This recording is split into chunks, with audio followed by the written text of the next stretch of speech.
Hi friends, మనం ఇప్పుడు hero Siddharth and heroine Ashka Ranganath నటించిన మిస్ యూ సినిమా రివ్యూ గురించి తెలుసుకుందాం. సినిమా చాలా చిన్న సినిమా అండి, 2 గంటల 15 నిమిషాల్లోనే అయిపోయింది. కాకపోతే సినిమాలో వల్గారిటీ ఏం లేదు, నీట్గా వెళ్ళి ఒకసారి ఫ్యామిలీ మొత్తం కూర్చొని సినిమా చూడొచ్చు. ఇక సినిమా స్టోరీలోకి వెళ్తే, ఒక యాక్సిడెంట్లో సిద్ధార్థ 2 సంవత్సరాల క్రితం జరిగిన మొత్తం విషయాలు మర్చిపోతాడు. అంతకుముందు మాత్రమే అతనికి గుర్తుంటాయి. దానివల్ల ఆ తర్వాత కాలంలో అతను ఎదుర్కొన్న ఇబ్బందులు, దానివల్ల జరిగిన పరిణామాలు ఏంటి అనేది సింపుల్గా సినిమా స్టోరీ. కాకపోతే సినిమాని నేరేట్ చేసిన విధానం బాగానే ఉండింది. కాకపోతే మన తెలుగు వాళ్ళకి వచ్చిన ప్రాబ్లం ఏంటంటే, ఇది బాగా ప్యూర్గా డబ్బింగ్ సినిమా అవడం వల్ల కొన్ని కొన్ని చోట్ల లిప్ సింకింగ్ చాలా ఇబ్బందికరంగా ఉంటుంది. అది తప్ప పర్ఫార్మెన్స్ పరంగా సిద్ధార్థ్ కానీ, హీరోయిన్ కానీ, అలాగే విలన్గా చేసిన అతను కానీ, వాళ్ళ mother father character, friends character అందరూ న్యాయం చేశారు.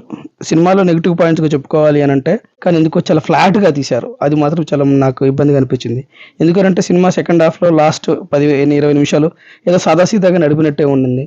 దాని బదులు వాళ్ళు చాలా ఎంగేజింగ్గా కొంచెం సస్పెన్స్తో మెయింటైన్ చేసి సినిమా క్లైమాక్స్ని తీసుకెళ్ళొచ్చు. అక్కడ మాత్రం మరి బడ్జెట్ కన్స్ట్రెయిన్స్ అనుకుంటా చాలా ఫ్లాట్గా తీశారు. సింపుల్గా ఒక చిన్న ఫైట్తో క్లోజ్ చేశారు. దాని బదులు మంచి సస్పెన్స్ మెయింటైన్ చేసి నీట్గా తీసుంటే మాత్రం సినిమా చాలా బాగా, ఇంకా బాగా వచ్చేది, ఇంకా బాగా సక్సెస్ అయ్యేది. దానివల్ల ఇది నార్మల్ సినిమాగా మిగిలిపోయి ఒకసారి వన్ టైం వాచబుల్గా మాత్రమే ఉండిపోయింది. Thank you very much.